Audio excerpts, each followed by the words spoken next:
beaucoup aimé Jésus à une certaine période de leur vie, mais qui ont commencé à rentrer en arrière. C'est vrai que tu continues à venir à l'église, mais ton amour n'est plus le même. C'est vrai que tu continues à donner tes offrandes et tes dîmes, mais tu n'as plus la même passion. Tu ne pries plus comme avant. Tu ne lis plus la Bible comme avant. La présence de Dieu ne te passionne plus comme avant. Tu es en train de mourir à petit feu spirituellement. Le monde commence à t'attirer. Tu as commencé à reprendre tes anciens péchés. Il te dit qu'il t'aime. Il te dit qu'il t'aime. Il te dit de rentrer à la maison. Il te dit de faire attention. Il te dit de faire attention. Il n'est pas trop tard pour que tu te répandes. Il n'est pas trop tard pour que tu reviennes. Il t'aime d'un amour que tu ne peux imaginer. Il t'aime plus que ton père, plus que ta mère. Il t'aime plus que ton mari. Il t'aime plus que ta femme. Il t'aime plus que tous tes amis. Il t'aime plus que tu t'aimes toi-même. Reviens à la maison. Reviens à la maison. Reviens à la maison.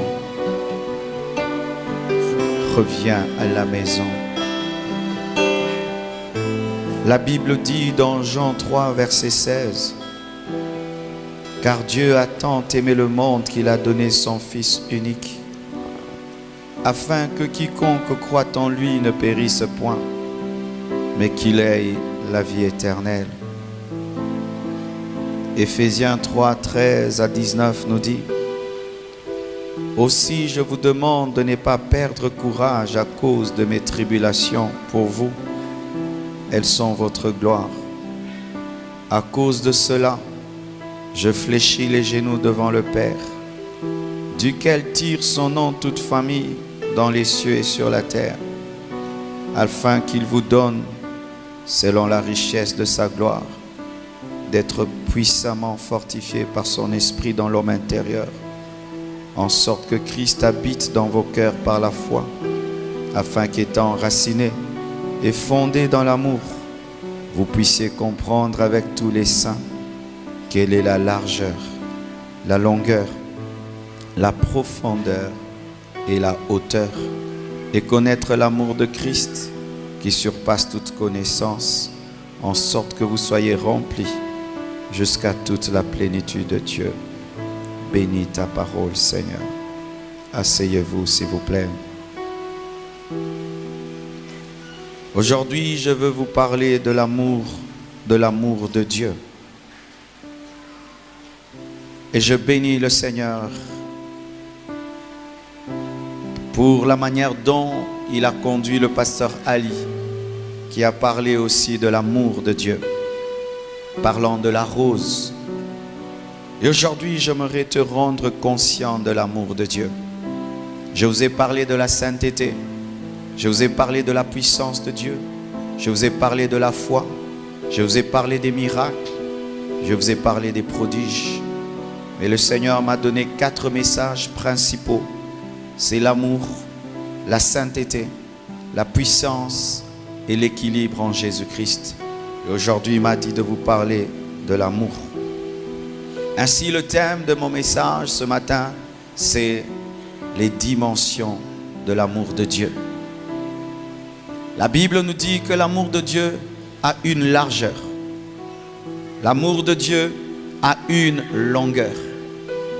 La Bible dit que l'amour de Dieu a une profondeur. Et la Bible dit que l'amour de Dieu a une hauteur. Que veut dire et que pouvons-nous comprendre par la largeur de l'amour de Dieu? C'est que l'amour de Dieu manifesté en Jésus, qui est mort sur la croix, les mains, les bras grandement ouverts, est un amour qui reçoit tout homme. Dieu ne rejette aucun homme. Si tu es homosexuel, si tu es lesbienne, tu viens à Jésus, il ne va pas te chasser. Il va te dire d'abandonner l'homosexualité. Il va te laver de l'homosexualité. Il va t'utiliser, il va te délivrer. C'est un amour qui ne rejette aucun homme. Tu peux être là, tu as tué dans ta vie. Tout le monde te rejette. Mais si un meurtrier vient vers Dieu en Jésus, Dieu ne le chassera jamais. Paul a tué. Il a été celui qui a poussé les gens à tuer Étienne. Mais ce même Paul qui a tué, Jésus est allé le chercher et il a fait de lui son serviteur. Des fois, le diable te dit que Dieu ne t'aime pas parce que tu as commis un péché et il te culpabilise pour que tu t'éloignes de Dieu. Mais sache que ce n'est pas vrai. Quel que soit ton péché, quelle que soit ta situation, quel que soit ton état, si tu viens à Jésus-Christ, Dieu te pardonnera. Dieu te pardonnera. Dieu ne rejette aucun homme. Les hommes rejettent les pauvres. Les hommes rejettent les personnes qui ne sont pas très belles naturellement. Les hommes rejettent les personnes qui n'ont pas beaucoup étudié. Les hommes rejettent les personnes qui ne les ressemblent pas. Les hommes rejettent les personnes qui ne sont pas avec eux. Mais Dieu accepte tout homme pourvu que tu croies en Jésus. J'aimerais parler à tous les rejetés. Tu es rejeté quelque part, tu es abandonné quelque part. Même si les hommes t'abandonnent, il y a quelqu'un qui ne t'abandonnera jamais.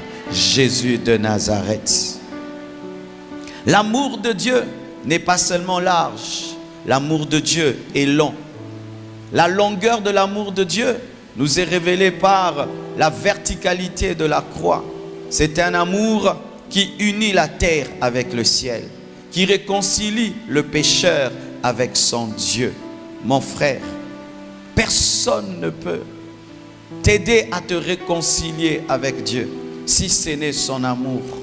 Et je t'assure, mon frère, quel que soit le fait que tu sois loin de Dieu, l'amour de Dieu est assez long pour aller te prendre et pour te ramener.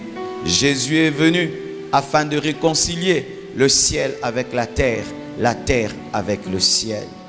L'amour de Dieu n'est pas seulement large, l'amour de Dieu n'est pas seulement long, l'amour de Dieu est aussi profond. Et la profondeur de l'amour de Dieu se révèle par la croix. La croix était enracinée dans la terre et l'amour de Dieu est profond. Quand Dieu te dit qu'il t'aime, ce ne sont pas que des paroles, ce sont des œuvres. C'est pourquoi la Bible nous dit, il a tant aimé et il a donné son Fils. Les hommes aiment en parole. Un homme peut dire à une femme, je t'aime, je vais te rendre heureuse. Après, demain, il te trompe, il te tape, il t'insulte. Mais Jésus, quand il te dit je t'aime, il est prêt à mourir pour toi. L'amour de Dieu est profond. L'amour de Dieu n'est pas superficiel. Dieu n'est pas un poète qui parle seulement. Lorsqu'il parle, il le pense et il va le faire. Quand Dieu te dit que tu es merveilleux, tu es vraiment merveilleux. Quand Dieu te dit que tu es glorieux, tu es vraiment glorieux. Quand il te dit qu'il t'aime vraiment. L'amour de Dieu n'est pas superficiel. L'amour de Dieu n'est pas comme l'amour des humains qui aiment et puis qui rejettent, qui prennent et puis qui abandonnent. Dieu ne t'abandonnera jamais. Je dis, il ne t'abandonnera jamais. Il ne t'abandonnera jamais. Même quand tu traverseras la vallée de l'ombre de la mort, il sera avec toi. Même quand tu seras à l'hôpital, tout le monde peut rentrer à la maison. Lui va rester à ton chevet. Quand tu vas mourir, tout le monde partira. Mais lui sera avec toi dans le tombeau. Et au dernier jour, il te ressuscitera. Lorsque tu deviendras pauvre, il sera là. Quand tu seras riche, il sera là. Jamais il ne t'abandonnera. L'amour de Dieu est profond. L'amour de Dieu est profond. L'amour de Dieu est profond. L'amour de Dieu est profond. Mes frères et sœurs, l'amour de ce monde est rempli de superficialité. La plupart des temps, quand un homme te dit je t'aime, ça veut dire j'ai des intérêts. Je t'aime, je veux profiter de toi. Mais Dieu ne cherche pas à profiter de toi. Lui il veut te donner, lui il veut t'accorder. Il n'a rien à prendre auprès de toi parce que tu n'as rien. Tout ce que tu as, c'est lui qui te l'a donné. Dis avec moi, Jésus, merci pour ton amour. L'amour de Dieu n'est pas seulement large. L'amour de Dieu n'est pas seulement long. L'amour de Dieu n'est pas seulement profond.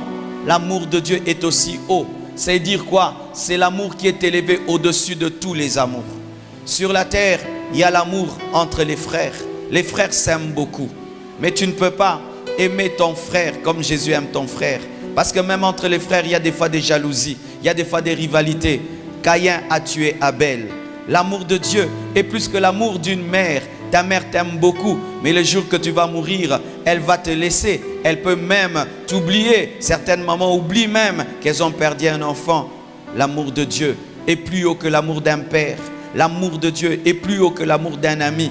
Un ami peut t'aimer, mais tu deviens plus fort que lui, plus puissant que lui. Il ne te supporte pas. L'amour de Dieu est haut. C'est pourquoi on l'appelle l'amour agapao, l'amour sans intérêt. Ce n'est pas l'amour parce que, c'est l'amour. Quand tu poses la question à un homme, pourquoi tu aimes cette femme? Il dit parce qu'elle est belle. Pourquoi tu aimes cet homme? Parce qu'il est riche. Mais quand on pose à Dieu la question pourquoi il t'aime, il dit seulement je l'aime. C'est un amour sans condition. Il n'a pas besoin que tu puisses faire quelque chose pour t'aimer. Il t'aime déjà. Il t'a aimé avant même que tu sois créé. Il t'a aimé même avant que tu ne puisses prier. Il est mort pour toi, mais tu n'existais pas. C'est un amour sans intérêt. Sans intérêt. Sans intérêt. C'est l'amour qui est élevé au-dessus de tout amour.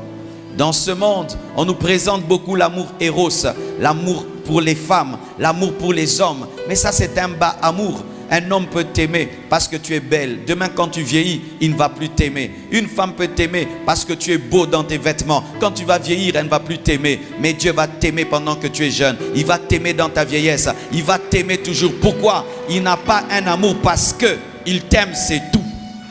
L'amour de Dieu est haut. Personne ne peut t'aimer plus que Dieu. Sur cette terre, le plus haut niveau de l'amour, c'est l'amour qu'une mère donne à ses enfants. C'est le plus haut niveau. Mais Dieu dit, si une mère peut oublier sa progéniture, moi je ne t'oublierai jamais. Il t'aime plus que ta maman. J'ai une mère qui m'aime beaucoup. Ma mère m'aime beaucoup. Mais Jésus m'aime plus que ma mère m'aime. J'aimerais te dire que Jésus t'aime plus que ta maman. Jésus t'aime plus que ton mari. Jésus t'aime plus que ta femme. Jésus t'aime plus que tes amis. Mais comment tu abandonnes Jésus pour des hommes alors qu'il t'aime d'un amour philéo et d'un amour éros? Mais Dieu t'aime d'un amour agapé. Alléluia. Et quand Jésus-Christ démontre cet amour agapé, regardez, lorsqu'un garçon veut demander la main à une fille, qu'est-ce qu'il fait? Maintenant c'est la mode, tu t'agenouilles un peu, n'est-ce pas? Et puis tu donnes une bague. Mais Jésus n'a pas seulement mis un genou à terre, il a quitté le ciel pour la terre afin de te demander la main. Les hommes s'agenouillent quelques secondes et après quand tu dis oui, ils ne s'agenouillent plus. Mais Jésus a quitté le ciel pour la terre pendant 33 ans. Pendant 33 ans parce qu'il te voulait. L'homme, quand il veut une femme, il te parle pendant quelques minutes ou il t'écrit. Mais Jésus envoie des prophètes, il envoie des apôtres, il envoie des docteurs, il envoie des évangélistes. Il te prêche de janvier en décembre. Dis-leur que je les aime. Aujourd'hui, Jésus est venu te demander la main. Au travers du pasteur Marcelo, je suis le commissionnaire de Jésus. Je suis venu demander la main au nom de mon roi. Mon roi veut t'épouser. Mon roi veut t'épouser. Il te trouve trop belle. Tu es trop belle. Église, tu es trop belle. Tu ne peux pas aller en enfer. Tu dois quitter ton mari Satan pour venir auprès de Jésus. Je suis le commissionnaire du roi des rois. Les prédicateurs sont là pour vous amener à vous marier à Jésus. Les orateurs sont là pour vous amener à vous marier à Jésus. Jésus t'aime. Il m'a dit de te dire qu'il t'aime. Lorsqu'une fille veut se marier, qu'est-ce que fait son mari? Il lui achète une robe déjà belle. Et s'il est trop gentil, il peut un peu la repasser. Mais souvent les hommes ne repassent même pas la robe du mariage. Mais Jésus, pour t'épouser, ne t'a pas donné du coton, il t'a pas donné du soie, il t'a donné la robe de la justice, lavée par son sang, lavée par son sang. Aïe, aïe. Il n'a pas utilisé le savon, il a utilisé son sang pour laver ma robe. Ma robe qui était tachée par le péché. Il n'a pas utilisé le savon, il n'a pas utilisé l'eau. Il a utilisé son sang pour laver ma robe. Il a utilisé son sang pour laver ma robe. Il a utilisé son sang pour me rendre présentable. Qui a déjà fait ça pour sa femme? Personne ne peut faire ça. Mais lui, il l'a fait pour toi. Lorsque les hommes épousent une femme et veulent lui faire plaisir, ils lui disent après le mariage, on va aller à Dubaï, on va aller à Cape Town. Mais Jésus ne t'amène pas à Dubaï, il ne t'amène pas à Cape Town. Il te promet les noces de l'agneau de 7 ans, 7 ans au ciel, 7 ans au ciel. La Bible nous dit, le jour de l'enlèvement, au son de la trompette, à la voix de l'archange, les morts en Christ ressusciteront premièrement et les vivants seront transformés. Et nous allons monter vers notre époux et nous allons faire 7 ans de fête. 7 ans de fête. Je vois les jours des mariages. On fait porter à la mariée une couronne. Et c'est rarement en or. Ce sont les reines, les princesses qui portent en or. Mais souvent, c'est seulement une petite chose qui n'a pas de prix. Et le garçon met ça sur la tête de la femme. Mais nous, Jésus nous donne une couronne de gloire. Et il a acheté au prix de la couronne d'épines. Il a porté la couronne d'épines pour que tu portes la couronne de gloire. Il a porté la couronne qui a déchiré ses veines, qui a déchiré ses veines pour que toi tu puisses porter la gloire. Jésus t'aime, Jésus t'aime, Jésus t'aime plus que ton père, plus que ta mère, plus que tes frères. Je ne sais pas dans votre culture si on demande la dot. Mais dans notre culture, dans certaines cultures, chez nous, on demande même des vaches. Tu veux épouser ma fille? Et puis il te dit, donne-moi une vache. Donne-moi $5,000. Et Jésus, quand il a voulu t'épouser, il a payé la dot. La dot, c'était lui-même. Imagine un garçon veut épouser ta fille. Et puis tu lui demandes de l'argent. Il dit, non, ta fille ne vaut pas l'argent. Elle a trop de valeur. Je deviens ton prisonnier. Mais Jésus a accepté plus qu'être un prisonnier. Il a accepté de mourir pour t'épouser. Il a accepté de mourir. Il a accepté de prendre la balle qui devait te tuer. Il a accepté de prendre la flèche qui devait te tuer. Il a accepté de mourir à ta place. Il a donné la dot de son sang. Pas une goutte, tout son sang. Il a donné la dot de son corps. Il a donné la dot de sa communion avec Dieu. Il a accepté de perdre sa communion avec Dieu pour t'épouser. C'est pourquoi il a crié, Père, Père, pourquoi m'as-tu abandonné? Qui peut t'aimer comme ça, frère? Personne ne peut t'aimer comme ça. Personne. Et quand un homme un peu riche épouse une femme qui est pauvre, qu'est-ce qu'on dit? Il faut faire le régime matrimonial de la séparation des biens. Pourquoi? Je suis millionnaire. Toi, tu es pauvre. Tu vas profiter de moi. Les gens se marient mais disent séparation des biens. Ce qui est à moi est à moi. Ce qui est à toi est à toi. Mais nous, on est venus avec 0 dans le mariage avec Jésus. 0. Mais qu'est-ce qu'il dit? Communauté de biens. Ce qui est à moi est à toi. Alléluia. Ainsi tu es un multimilliardaire, mais tu n'as rien amené dans le mariage. Et il t'a donné le Saint-Esprit et tu n'as rien amené dans le mariage. Et la Bible dit, du riche qu'il est, il s'est appauvri pour t'enrichir.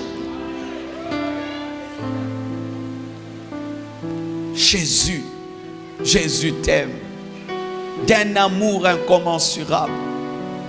Ne le déçois jamais. Ne le déçois jamais. Vous tous qui vous êtes convertis pendant la croisade, ne décevez pas Jésus. Si vous êtes des chrétiens, c'est au prix de sa vie, au prix de son sang. Et je vois des garçons, quand il veut épouser une fille, il lui dit quoi?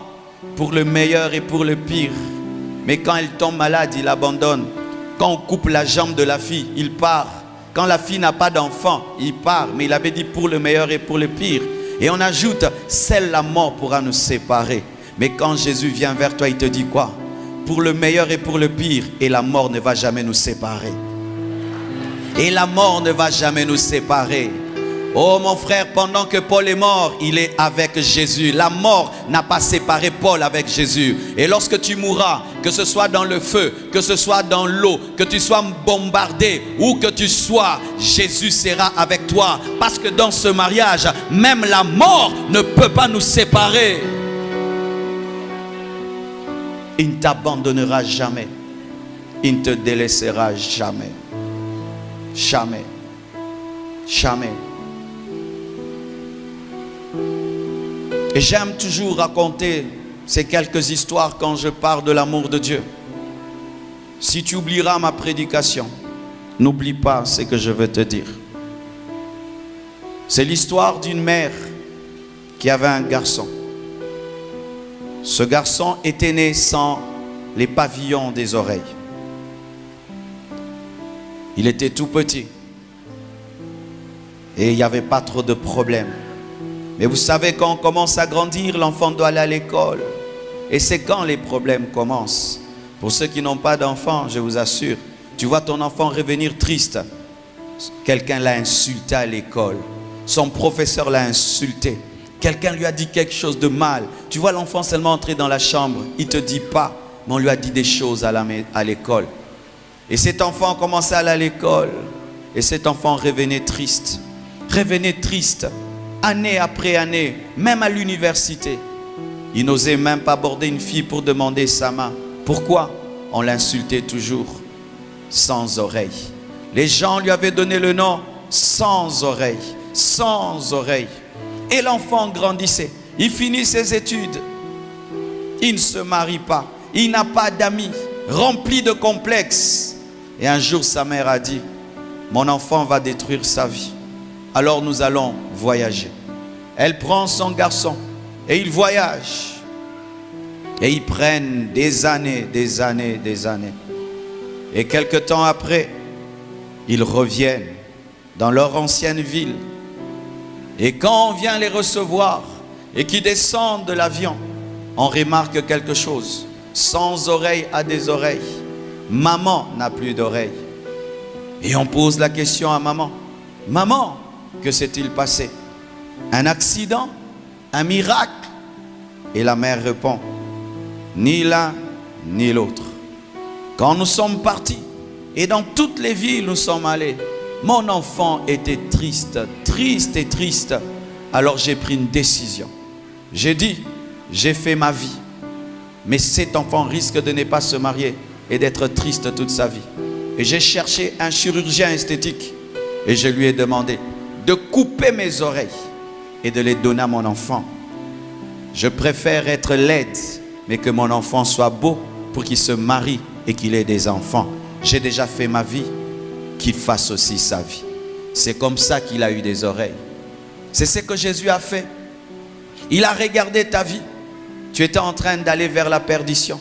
Il a vu lui, il avait la vie de Dieu. Il a accepté de mourir parce qu'il savait que lui pouvait ressusciter. Mais si toi tu mourais, tu allais finir en enfer. C'est pourquoi il t'a donné sa vie. Jésus-Christ est plus que cette mère. Parce que cette mère a perdu les oreilles. Mais Jésus n'a pas perdu les oreilles. Il a perdu sa vie. Il a perdu sa position auprès du Père parce qu'il t'a aimé. Encore une autre histoire. Un garçon avait une mère brûlée, son visage défiguré. Et dans leur école, ils avaient l'habitude, à chaque anniversaire, on invitait les amis et chacun présentait sa mère. Mais ce garçon ne présentait jamais sa maman. Et il utilisait toujours des superfuges pour dire « Non maman, c'est l'anniversaire des enfants, c'est la fête des enfants, ne viens pas. » Mais sa mère savait, mon enfant a honte de moi, mais n'arrive pas à le dire. Mais tant que l'enfant était petit, la mère ne disait rien et laissait l'enfant se comporter ainsi. Mais quand l'enfant a grandi, sa mère lui a dit, « Tu as honte de moi? » « Non, maman, tu as honte de moi. » Et il prend son enfant, il l'amène vers une pièce et ouvre un album photo. Elle ouvre un album photo et lui montre une photo d'une très très belle femme. Et dit, regarde cette photo, qu'est-ce que tu en dis? Le garçon dit, waouh, quelle belle femme. Et puis maman dit, c'est moi. Il dit, non maman, tu n'as jamais été comme ça. Il dit, oui, j'ai été comme ça. Mais j'aimerais te raconter comment je suis devenu laide. Lorsque tu étais un tout petit enfant, je t'avais laissé dans la maison. J'étais allé au marché. Et en mon absence, la maison a pris feu. Quand je suis revenu, j'ai vu tout le monde autour de la maison en train de crier « L'enfant, l'enfant, l'enfant !» Mais personne n'osait entrer dans la maison pour te sauver. Et on m'a empêché d'entrer dans le feu. Mais quand ils étaient distraits, j'ai couru et je suis entré dans la maison en feu. Au son de tes cris, je me suis dirigé dans le feu et je t'ai trouvé entouré du feu. J'étais pris, j'étais caché dans mes vêtements. Mais lorsque je sortais, une poutre en feu est tombée sur mon visage. J'étais jeté et tu as été sauvé. Mais tous les jours de ton anniversaire, c'est moi que tu punis, c'est moi que tu insultes, c'est moi que tu rejettes, c'est moi que tu ne veux pas présenter. L'enfant a commencé à pleurer et il a demandé à sa mère pardon. Et il a dit, je ne savais pas que tu m'avais aimé autant. Vraiment, pardonne-moi, je suis un ingrat. Et l'année prochaine, quand il y a eu l'anniversaire, il prend sa maman, toute brûlée, comme un monstre, et il présente à ses amis. Ses amis étaient dégoûtés, horrifiés. Il dit, c'est ma mère, c'est la plus belle femme au monde. Ses amis ont dit, non, quand ta maman, oui, c'est ma mère, je vous l'ai toujours caché. Search.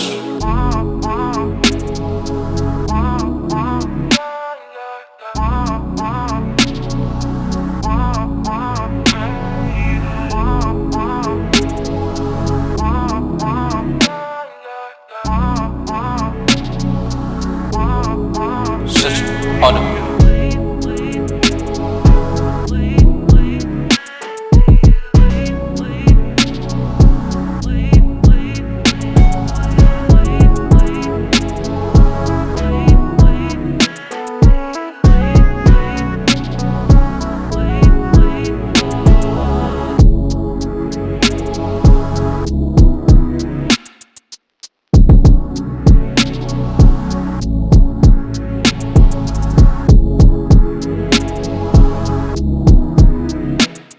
Mais j'aimerais vous dire, c'est la plus belle femme au monde. C'est vrai que vos mamans ont des beaux visages, mais je ne sais pas si vos mères peuvent accepter ce que la mienne a accepté pour moi. Ça, c'est ma mère, c'est maman.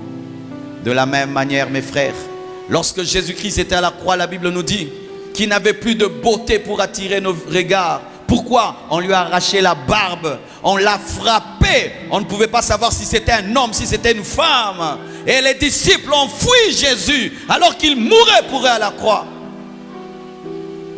Chaque fois que tu as honte de parler de Jésus, parce que tu as entouré des gens d'une autre religion, tu es en train d'insulter. Chaque fois que tu es à l'école, tu es à l'université, au travail, et tu as honte de dire que tu es chrétien et de parler clairement de Jésus, tu es en train d'insulter celui qui est mort pour toi. Combien de fois les chrétiens ont honte de parler de leur foi quand ils arrivent dans des endroits où il y a des hommes riches, des hommes intelligents, les gens d'une autre religion, d'une autre culture. Tu fais comme ce garçon-là, tu as honte de ta maman.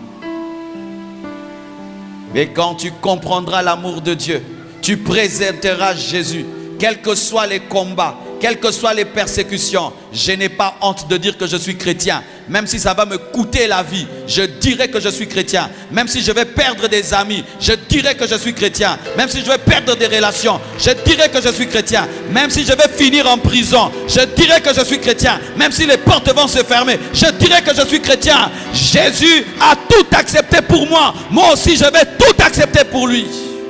Celui qui t'aime réclame ton amour. Et pour terminer, c'est l'histoire de deux jumeaux. Et je crois qu'il y a des jumelles dans cette chorale. Vous êtes des jumelles, hein?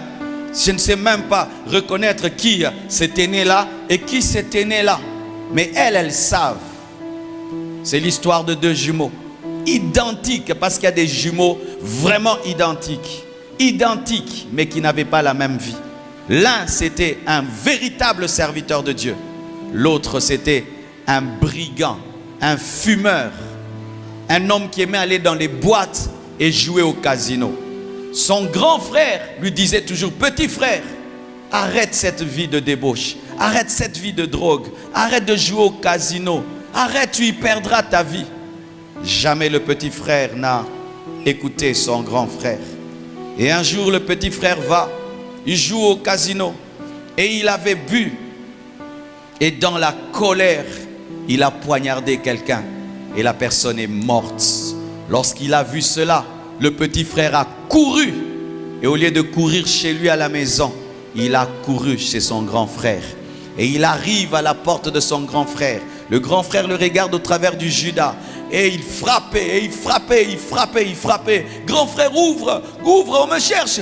Et son grand frère regarde et il voit que son frère avait du sang sur sa robe. Il ouvre la porte et il ne le juge pas, il ne le condamne pas. Il dit: grand frère, j'ai tué, on va m'arrêter, on va me tuer. Grand frère, fais quelque chose, grand frère. Il dit: viens, enlève ta robe. Il enlève sa robe remplie de sang et il prend sa belle robe toute blanche et il donne à son frère. Et il prend la robe ensanglantée de son petit frère et il la porte. Il ouvre la porte de derrière, il dit à son petit frère: va-t'en. Et il s'en va. Quelques minutes après, les poursuivants arrivent. Il frappe à la porte, il ouvre. Et puis on le trouve avec du sang sur sa robe. On commence à lui poser des questions. Comme c'était un homme vrai, il ne disait rien. Tu as tué? Il n'a rien dit. Pourquoi tu as tué? Il n'a rien dit. Et puis quelqu'un dit: mais pourquoi vous posez toutes ces questions? Regardez sa robe, regardez le sang. C'est bien lui, regardez le visage. C'est lui. On l'amène en prison. On le juge, il ne dit rien. On lui pose des questions, il ne répond pas. Et après on dit: il a tué, il doit mourir. Et puis il dit: j'aimerais parler. Est-ce que vous pouvez m'accorder la grâce d'écrire une lettre à quelqu'un? On dit: pas de problème. Ce sont les dernières volontés d'un homme qui va mourir bientôt. Et il écrit une lettre et il envoie. Et la lettre finit par arriver auprès de son petit frère. Et le petit frère ouvre la lettre. Et voici ce que le grand frère a écrit: petit frère, je t'ai toujours prêché et tu n'as jamais cru. Et aujourd'hui, tu as commis un crime qui doit t'amener à mourir. Mais je sais que si tu meurs, tu iras en enfer. Mais moi, je sais que je marche avec Dieu. J'irai au ciel. J'accepte de mourir à ta place. Mais promets-moi que jamais plus tu ne rentreras dans les fautes qui m'ont tué. Et la robe que je t'ai laissée, tu puisses tous les jours te souvenir de moi et que plus jamais tu ne puisses mener la vie qui va me tuer. Petit frère, je meurs pour toi. Lorsque le petit frère va lire la lettre, le petit frère pris de remords et de culpabilité, tout d'un coup il décide de dire la vérité. Et il court au tribunal, il court en prison. Et il arrive là, il fait du boucan. Arrêtez, ne le tuez pas, ne le tuez pas. Qu'est-ce qui se passe? Ne le tuez pas. Et il amène même le couteau. Il dit: ce n'est pas lui, c'est moi. Regardez la preuve, c'est le couteau, c'est mon jumeau. Lui n'a jamais rien fait de mal. C'est le bon garçon du quartier. C'est moi. Vous vous êtes trompé de personne, c'est moi. Et tout le monde était dérangé, troublé. Et puis on lui dit, c'est trop tard. Quoi? C'est trop tard. Et on lui amène la tête de son grand frère. On lui dit, il est mort pour toi. Rentre à la maison. Et puis il dit, non, je dois mourir. Je ne peux pas vivre avec cette culpabilité. Tuez-moi. Et puis on lui dit, dans le droit, 2 personnes ne peuvent mourir pour une faute. Il a payé pour toi. Et toi, tu dois t'en aller. Et on va le chasser. Et il est parti en pleurant, en regrettant. Et quelque temps après, ses amis viennent.